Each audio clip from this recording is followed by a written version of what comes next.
Ahí Ahí está. dice, iniciando grabación. Sí, yo lo apreté 3 veces y no me iniciaba. Bien, Listo. bueno, gracias, ¿eh? No, de nada. Bueno, más allá de los chascarrillos que ya ven cómo nos tratamos, vamos a iniciar el tema de caracterización de precipitación. Muchas cosas que van a ver acá están en el apunte teórico, así que hay cuestiones que no pienso profundizar. Igual que la parte estadística, voy a dar un poco los conceptos. Este, eh, bueno, acá lo que empecé a agregar a mis presentaciones es el número de diapositiva, porque encontré la otra vez este, que para tener que buscar una diapositiva vendría bien. Lo ven acá, al lado del título.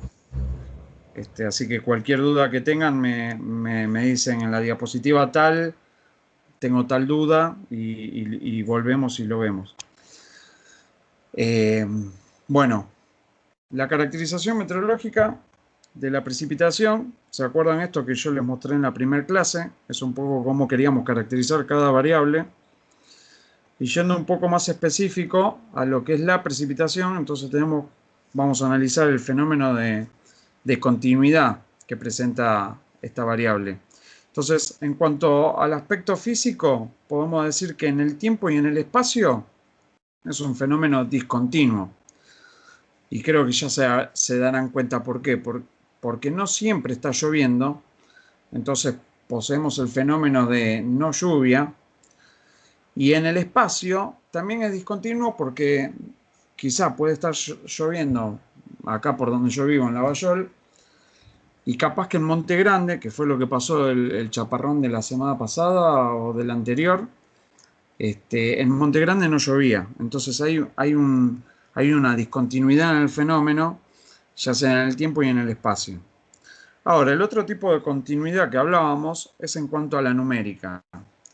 Y, y no sé si se acuerdan de cuando lo hablamos y mencionamos algunos ejemplos, esta discontinuidad, digamos, esta discontinuidad numérica la llamábamos como variable discreta o continua. Si el número, digamos, era un número, un valor entero o valor con decimales.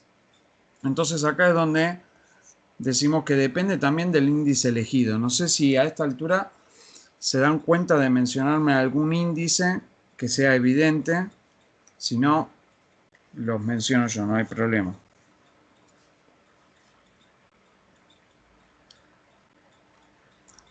Un índice que, por ejemplo, acabo de mencionar es si llueve o no llueve, la cantidad de días con lluvia. Entonces podría decir, bueno, el mes actual, abril, vamos a hablar del que ya pasó, que lo podemos contabilizar entero. El mes de marzo tuvo, no sé, 10 días de lluvia. Eso es una variable discreta. Los milímetros de lluvia pueden contener algún decimal, siempre y cuando tengamos el instrumento que los pueda medir, ¿no? Ahora, cuantificando la precipitación, ¿no? Esto ya lo habló Ariel, así que no voy a ahondar mucho, se lo dejo ahí como un resumen, la expresión de lámina. Ahora, esa lámina que un poco hablaba Ariel, ¿no? Según el instrumento. ¿En cuánto tiempo la mido? Bueno, está lo que se conoce como día pluviométrico, que es el lapso de 24 horas que está comprendido entre las 8 de un día y las 8 de otro día. En este caso, depende de cómo hagamos la observación. Si nosotros hacemos la observación a las 8 de la mañana, nosotros para contabilizar la lluvia que existió en el día pluviométrico, vamos a observar a las 8 de mañana y de 8 a 8 va a comprender la observación que nosotros registremos mañana, va a comprender desde las 8 de hoy hasta las 8 de mañana. Y ese registro se va a sentar con fecha. ¿Qué fecha? ¿Puede ser del día de la toma de muestra? Sí. Nosotros mañana a las 8 de la mañana vamos a tomar el dato de cuánto llovió esta noche, que está anunciada la lluvia, y nosotros vamos a asentar ese dato al día anterior. ¿Por qué? Porque hay mucha más... perdón, acá me equivoqué. Lo vamos a asentar al día anterior. ¿Por qué? Porque hay más horas pertenecientes al día 8 de abril que al día 9. ¿Está bien?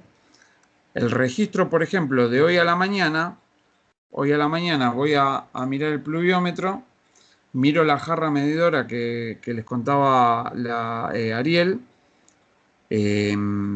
la probeta, y la cantidad de agua que yo encuentre ahí va a ser producto de las 24 horas anteriores a las 8 de la mañana de hoy. Esas 24 horas representan al día 7 de abril. ¿Está bien? Así es como se va generando el registro pluviométrico. El día pluviométrico, que por ende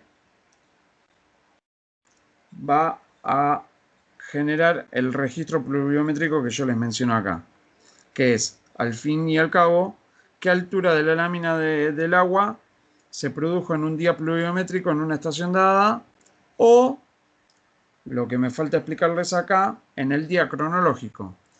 Esta dicotomía que tienen acá la van a encontrar, ¿por qué? Porque empezaron a tener cada vez más auge y más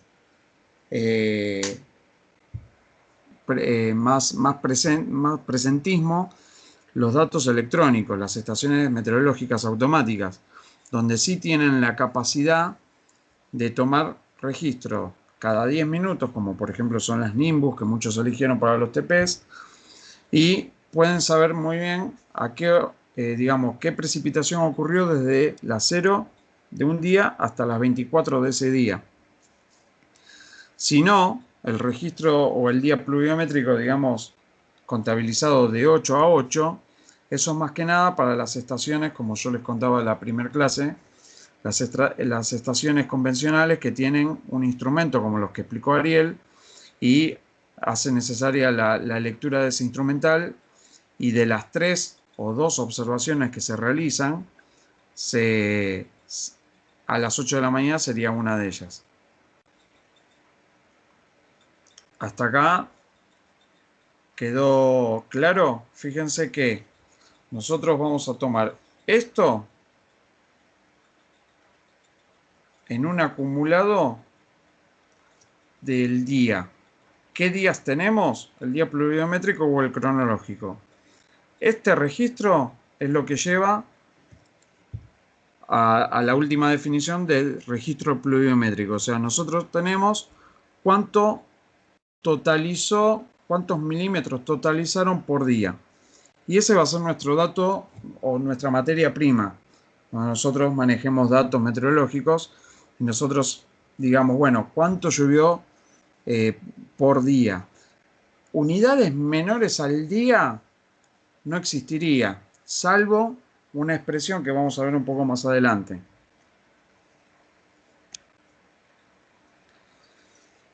Parámetros de la precipitación. Bueno, expresados como, esto ya lo habló Ariel, acá hay algunas equivalencias que mencionaba Ariel que tengan que tener presente. Acá, Ari, no recuerdo por qué nos habíamos hermanado el cuatrimestre pasado de esta forma y yo te pasaba esta pelota. Yo tampoco. Listo. Borralo. ¿Qué cosa, Ariel o...? Sí, lo que quiera, no tengo idea. Milímetro, metro cuadrado a la -1. Sí, milímetros por metro cuadrado era. Sí, no tengo idea. Ese -1 ahí no da ni idea. Después lo trabajamos mejor y cualquier cosa lo avisamos. Lo que importa es esta relación de equivalencias.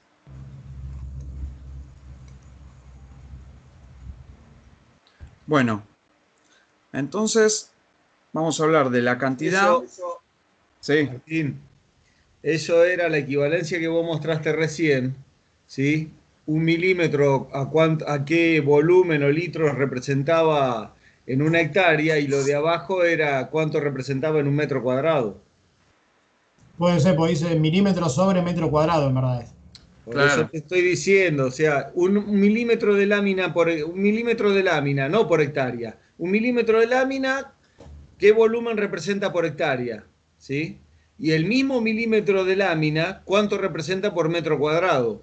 Ya sea en volumen o en capacidad, en litros. Esa es la pregunta, que lo hagan los chicos. Puede ser. No, no, es eso, es eso. Lo que no bien. entiendo es por qué me pusiste a mí ahí. ¿Qué tengo que ver yo? Porque Ah, creo que bueno, vos te en hizo tu cargo a clase vos. hablabas de esto.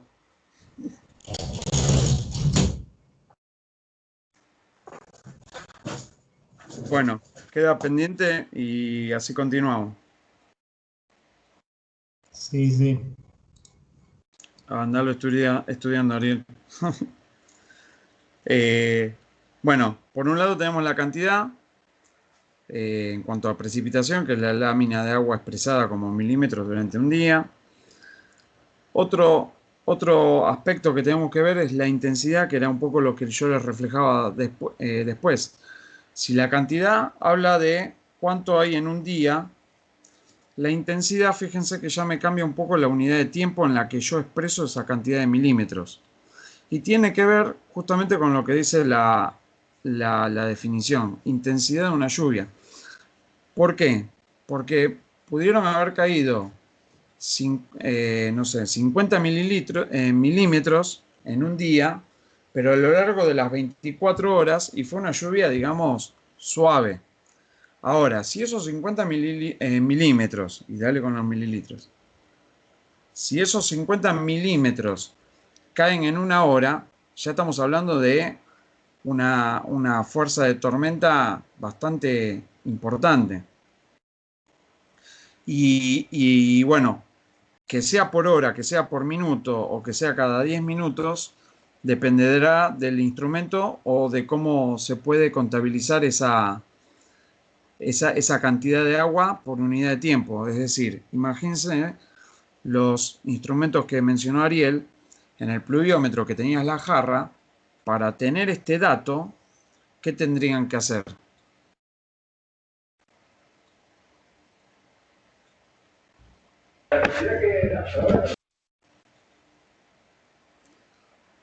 Deberían ir y mirar la jarra cada 10 minutos por lo menos, o cada una hora para ver cuánta agua se acumuló en ese tiempo.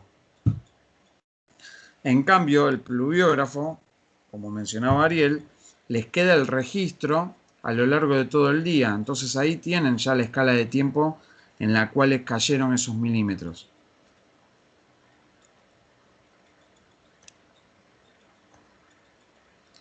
Y ahora vamos a empezar a manejar algunos índices. Y acá vamos a ir mencionando a la par, en temperatura no me había quedado así, los meteorológicos y los climáticos. Entonces, bueno, ¿cómo los llamamos? Bueno, un índice meteorológico lo llamamos precipitación total y bueno, los puntos suspensivos indican el paso del tiempo, es decir, total diario, total mensual, total anual. Ahora, cuando nosotros hablamos de índices climáticos, fíjense que ya no usamos la misma expresión y bueno, de hecho cambiamos de lugar el paso del tiempo. ¿Bien? ¿Por qué viene total? Por lo que yo recién les explicaba. Es decir, el primer dato que se toma, ¿cuál es? El total diario. ¿Cuánto llovió en un día? En un día pluviométrico o en un día cronológico. Entonces, de esa forma, la precipitación, justamente por su fenómeno de discontinuidad, lleva un primer paso ante que cualquier estadística o cualquier otra cuenta es una sumatoria, es un totalizador. ¿Por qué? Porque si nosotros, vamos a hacer algo bien evidente, ¿no? Queremos saber cuánto llovió en lo que va de abril, ya estamos a 8, en 8 días tuvimos días que no llovieron. Si nosotros buscamos un promedio de esos 8 días, estaríamos promediando valores que son 0. Entonces no sería del todo correcta la apreciación cuando uno quiere saber cuánto llovió en lo que va de abril. Entonces, por eso el primer paso, y siempre asociado a un aspecto meteorológico, va un totalizador. Entonces, precipitación total diaria, por ejemplo. Precipitación total mensual. Y ahí ya tenemos un dato que es el que nos va a servir ¿para qué? Para ir construyendo los índices climáticos. Entonces nosotros, si por ejemplo, acá nosotros decimos precipitación total mensual,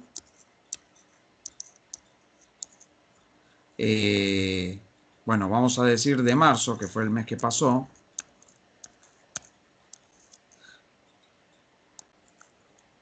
Perdón, estoy engorroñando más. Cuando nosotros queremos calcular su equivalente climático, nosotros diríamos precipitación mensual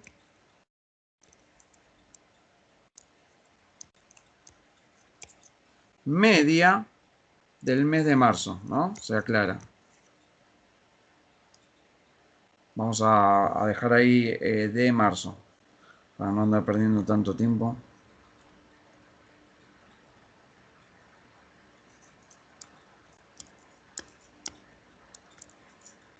Bueno, hoy la mano no hace lo que dice la cabeza. Les pido disculpas. Vamos a simplificarlo. Mensual de marzo. ¿Qué quiere decir? Que yo agarré los totales, todos los totales de marzo. ¿Qué quiere decir esto? Que agarré el total del 81, el total del 82, el total del 83, y a esto sí los promedié. Bueno, la serie sigue, ¿eh? Acá vamos a inventar unos puntos suspensivos. Los promedié y acá es donde conseguí este índice. ¿Se entiende?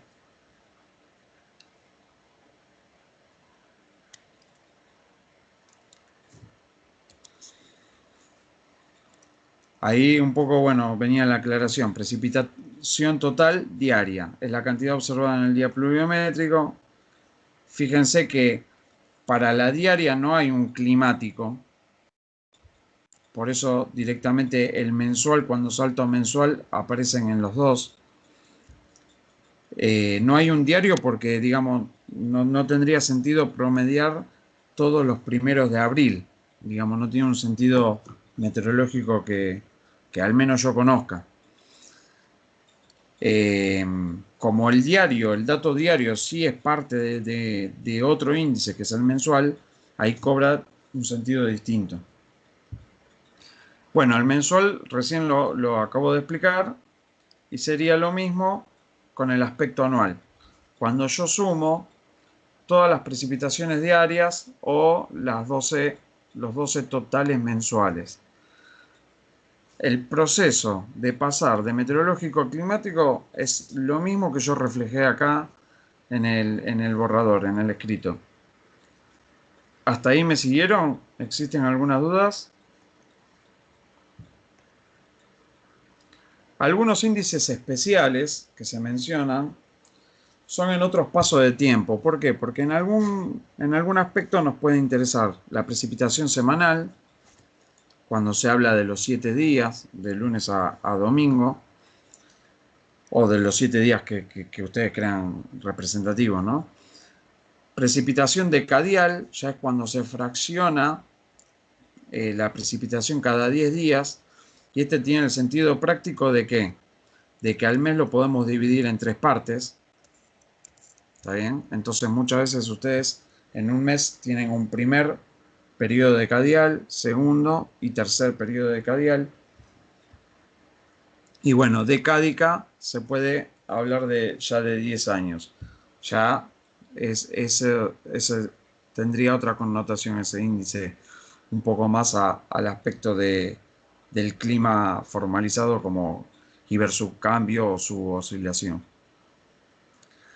Bueno, de intensidad ya habíamos hablado. Fíjense que acá les agrego un dato que puede ser interesante, que es qué intensidad genera la erosión de los suelos.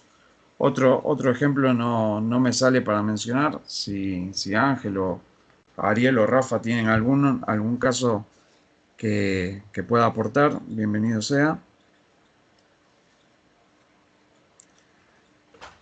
Y Y a veces las después, intensidades definen si hay enfermedades de lluvia o enfermedades de rocío, por ejemplo, para las plantas. Hay modelos de predicción que tienen que ver con esas intensidades, Tincho. Lo que hacía ah, Moschini, por ejemplo.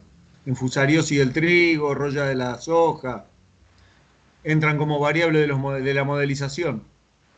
la intensidad propiamente dicha, Sí, sí. bien. No, yo como soy zootecnista, esa parte me queda lejos. Eh, bueno, y el último índice, que yo ya se los había mencionado un poco al principio, es conocer la cantidad de días o el número de días con precipitaciones. Pregunta, así como está expresado eso, ¿de qué índice estaríamos hablando?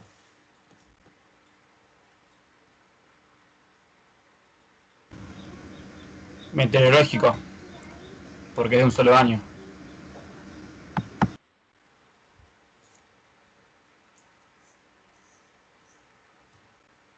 Sí, sería climático porque, bueno, sé que lo marcaste, serie de años. Bien, y aparte por otra cosa, que lo voy a borrar porque ahí me fue invasivo, este cuadrado.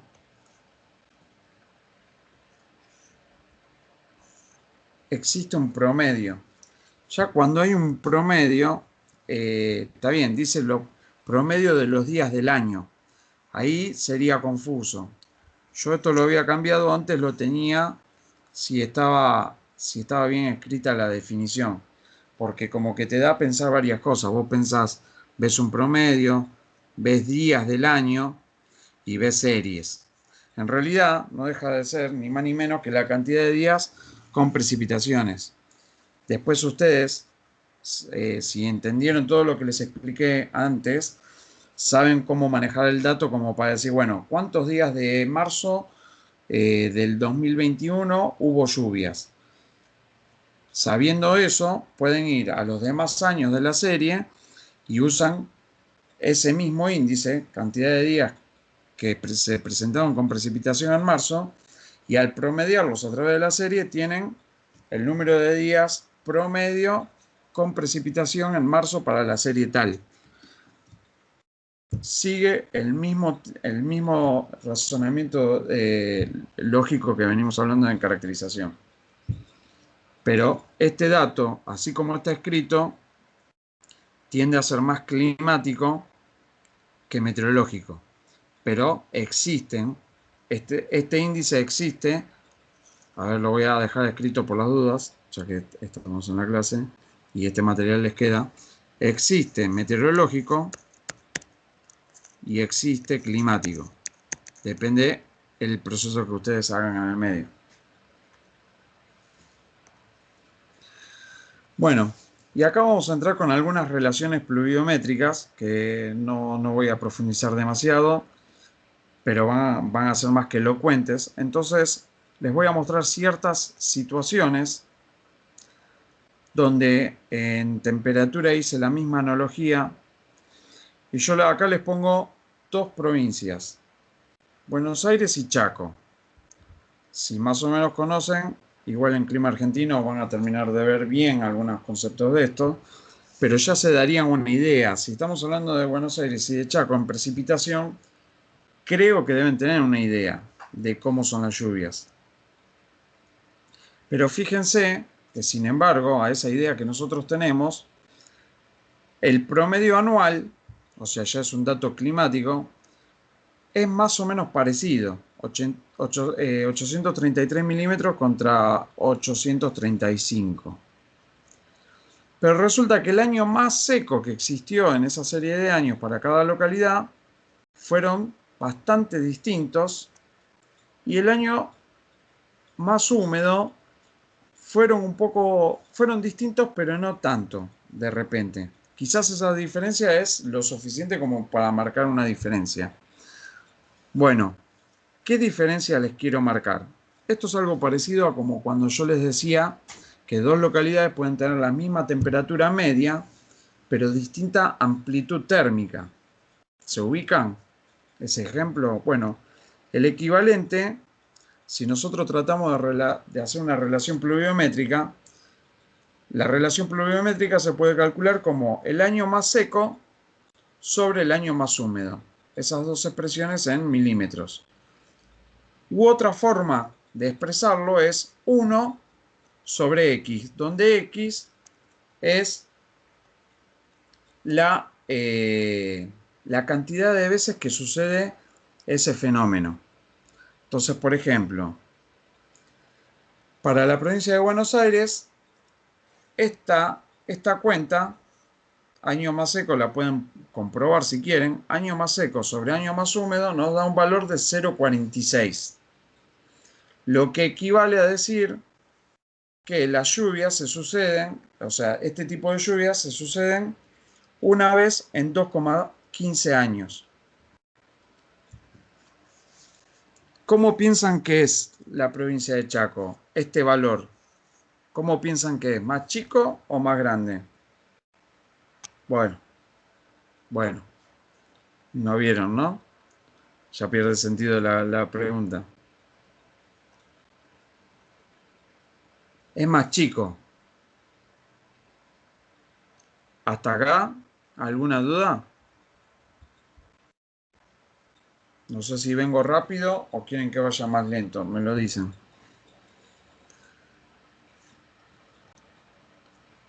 Fíjense, mismo valor anual medio.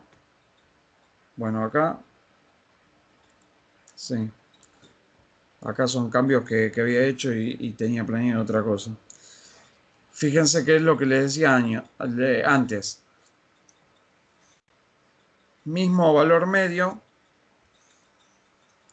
Distinto valor del año más seco y distinto año del valor más húmedo.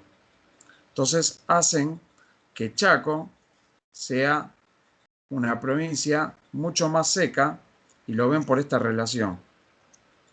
Vamos a ver otros ejemplos que vamos a ir más rápido. Ahí refresco la fórmula. Observatorio Central de Buenos Aires. 0,73 da esa relación. Un equivalente de una vez cada un año, 1,37 años.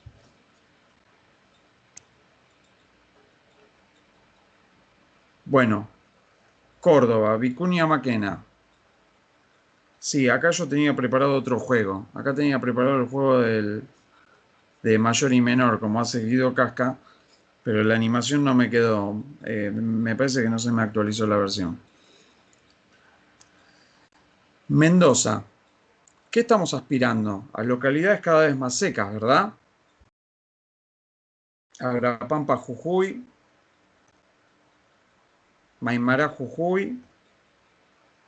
Y Coquimbo, el desierto de Chile.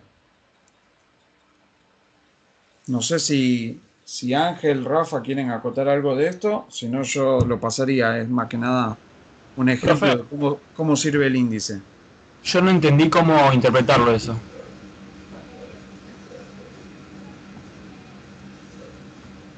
Este valor, esta relación, Sí, fíjate, si el año primero 1 sobre 2, todos sabemos que es 50%. ¿Qué forma yo tengo de que esto sea igual a 1?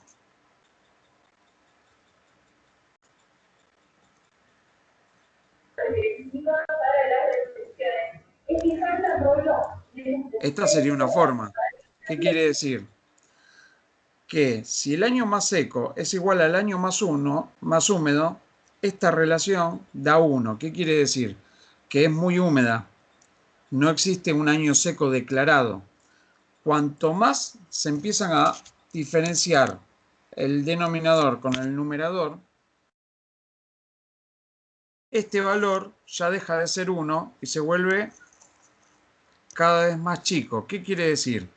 Que, por ejemplo, en el desierto de Chile, esta relación da 0,05.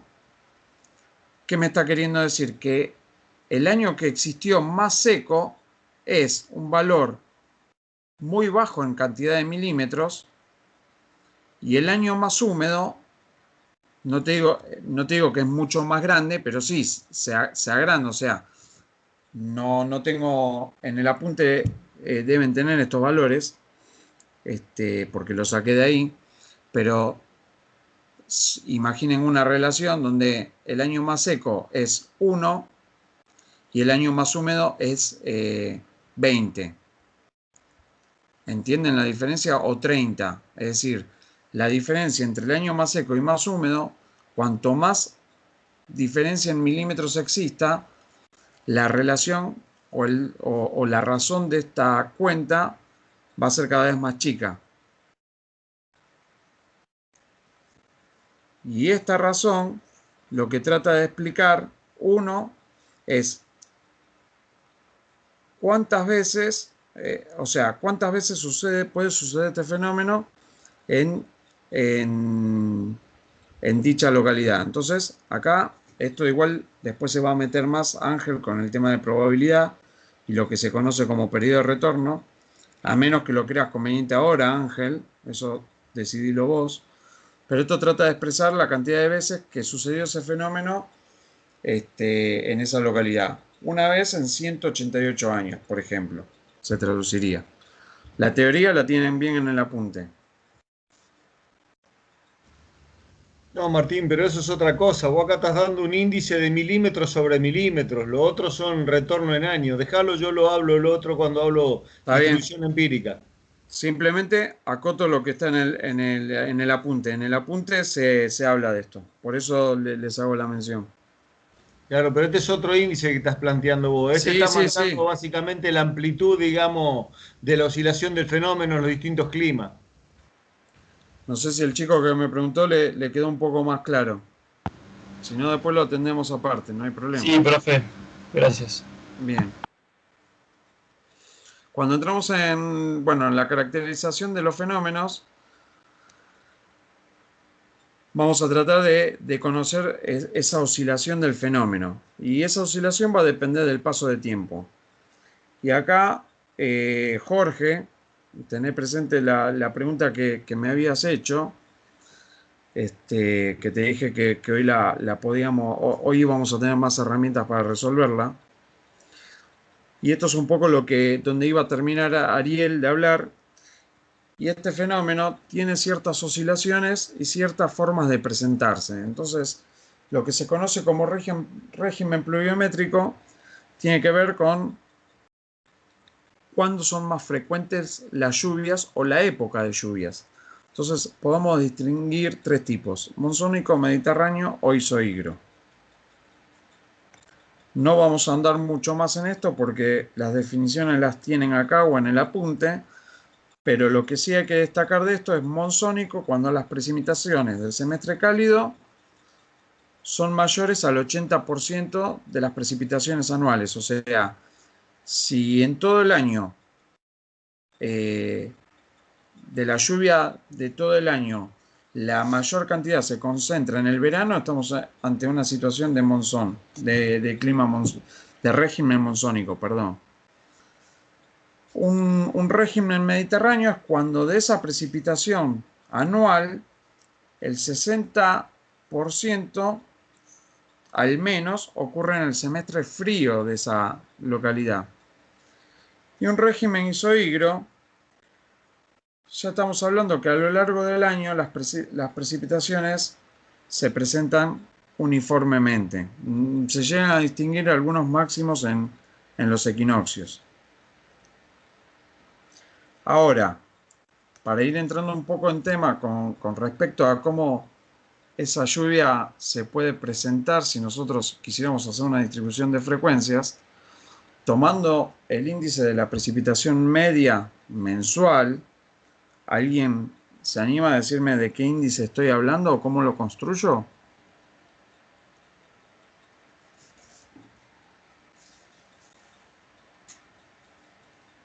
Estamos hablando de que ya hay un promedio a través de climático, muy bien.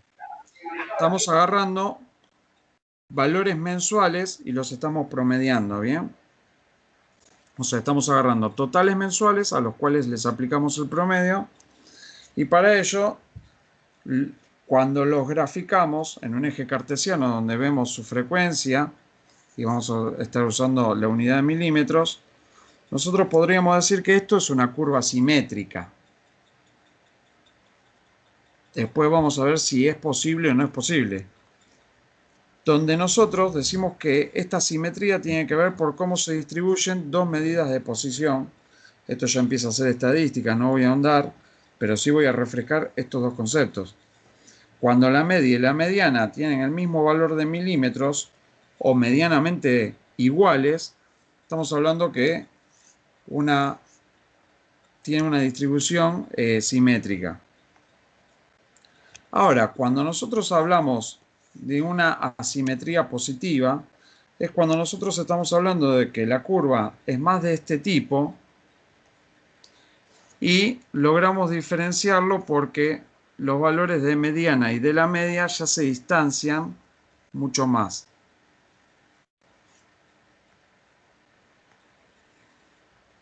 Si más o menos entendemos eso, en este esquema yo les voy a ir mostrando secuencialmente qué cosa. Bueno, lo que está todo en rojo es a propósito para que no vean los demás gráficos. Vamos a hablar de una localidad húmeda, cómo son la distribución de frecuencias en base a distintos pasos del tiempo.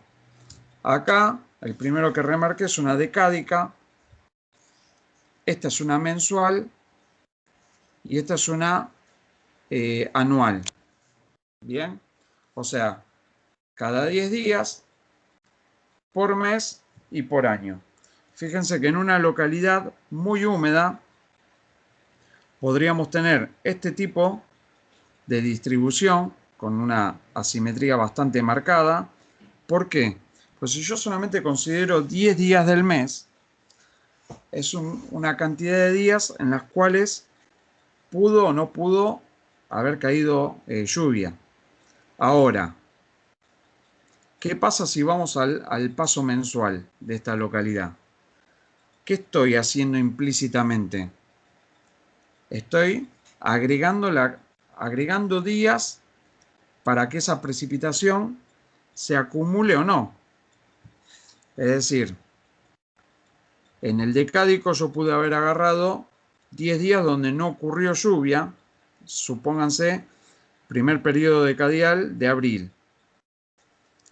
No llueve, entonces ni siquiera tendríamos esa curva. Y durante todo abril llovió.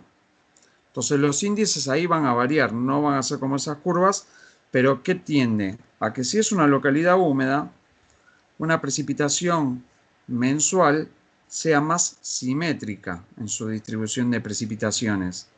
Y asimétrica si nosotros tratamos de analizar en qué es lo que va pasando cada 10 días.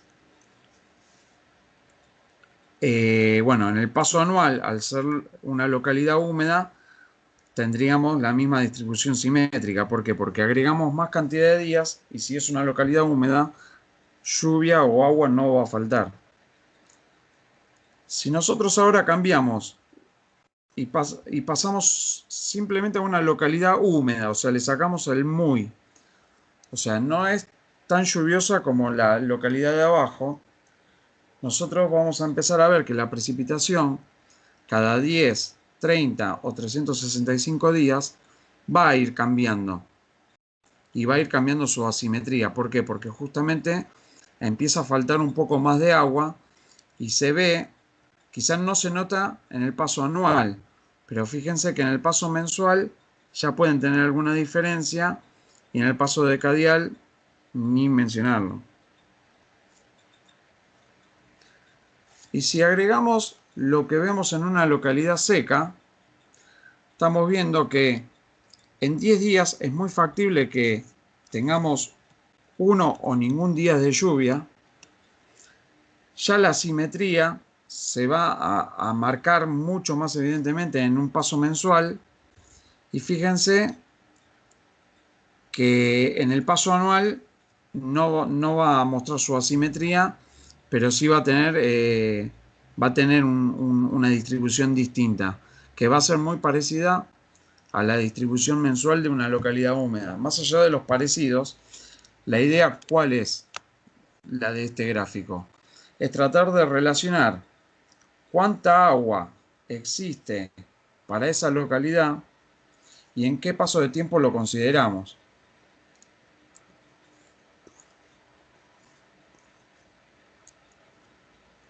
Antes de seguir o de aclarar algo más, me gustaría saber si se entendió, si existió alguna duda.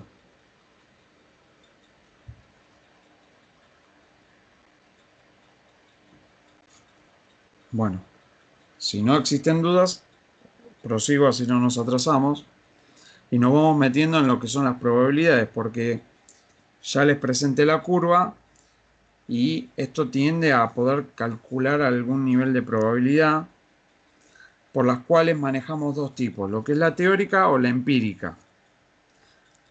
¿A qué me refiero con una distribución teórica? A la que vienen conociendo desde estadística, a la normal estandarizada. Tomando el índice climático que yo les mencionaba antes, construyo el eje cartesiano donde yo tengo una distribución de frecuencias y un valor de X. No voy a hablar de estadística, voy a presentar solamente las relaciones. Cuando nosotros usamos esta formulita, nosotros nos permite, ¿qué cosa? Transformar un valor X en Z. Por eso se agrega este otro eje, para que vayan recordando. Entonces, yo para transformar X en Z necesito de dos valores. Dos valores que ustedes lo van a tener acá. Por ejemplo, este mu es el que vienen a considerar como precipitación media mensual. Ahora, ¿qué otro dato me falta? Que en realidad lo tengo, porque si ustedes construyeron la media mensual, este sigma también lo tienen. Por ende, pueden generar cualquier relación de intercambio entre X y Z. Ahí le pongo la curva. Bueno, recuerden que no es muy gaussiana que digamos, pero la posibilidad de PowerPoint para hacerlo es un poco, o por lo menos mi utilidad con el PowerPoint es más limitada. Y bueno, ahí a modo de ejemplo les trazo un X, un Z probable y un nivel de probabilidad que se podría tener. Tincho, Sí, mirá, se te está escuchando medio cortado. Pensé que era yo, pero hay uno de los alumnos que también puso lo mismo. Y el gráfico me parece que va atrasado respecto a tu oratoria. No sé si querés reiniciar algo y nos tomamos 5 minutos. como vos me digas. Yo, O colgá y volvé a entrar, no sé. bueno,